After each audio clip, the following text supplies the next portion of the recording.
ሰላም ጤና ይስጥልን እንዴት ከርማችኋል ውድ የቻናላችን ተከታታዮች እኔ ዶክተር ተክሌሽ ፋራው ነኝ የትረስት አግሮ ኮንሰልቲንግ መስራችና ስራ አስኪያጅ ታዲያ ዛሬ ላይ ለእናንተ እጅግ በጣም በሚጠቅም ሐሳብ ዙሪያ ወደ እናንተ መጥቻለሁ ምንድነው ይህም ብዙ አርቢዎች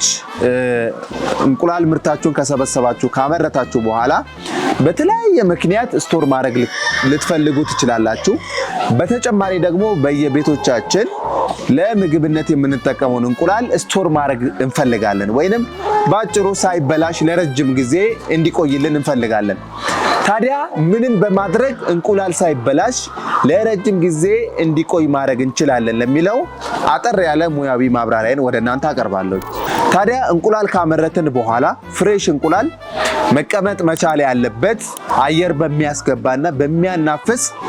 መጋዘን ውስጥ መሆን መቻል አለበት ማለት ነው ታዲያ እጅግ በጣም ዝቅ ከሆነ ጣራውም ቀረብ ያለ ከሆነ ከፍተኛ የሆነ ሙቀት ስለሚፈጠር እንቁላላችን በአጭር ጊዜ ውስጥ ለብልሽት ሊዳረግ ይችላል ማለት ነው ከዛ በተጨማሪ ደግሞ እንቁላላችንን ስናስቀምጥ ፖዚሽን የምናደርግበት ወይንም ደግሞ የሹሉን ፓርት ቁልቁል በመዘግዘግ እንዲሁም ደግሞ ሰፊውን ፓርት ወደ ላይ በማድረግ የሚኖረውን የእድሜውን እርዝማኔ መጨመር እንችላለን እነዚህ ሁለት ቴክኒኮችን ብታደርጉ እንቁላልን ቢያማካኝ ከ30 ቀን እስከ 60 ቀን ማቆየት ትችላላችሁ ነገር ግን ከዚህ ውጪ ደግሞ እንቁላልን ፍሪጅ ውስጥ በማስቀመጥ ከ12 ወር እስከ 18 ወር ውስጥ እንዲቆይ ማድረግ ትችላላችሁ ማለት ነው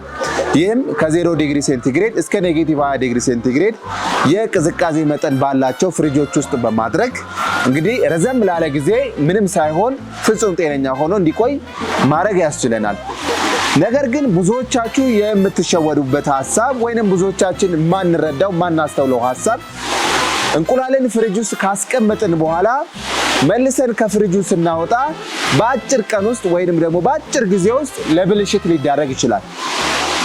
ይህን ምክንያት ልንገራችሁ እንግዲህ እንቁላል ረዘም ላለ ጊዜ ፍሪጅ ውስጥ አከማችተን መልሰን ስናወጣው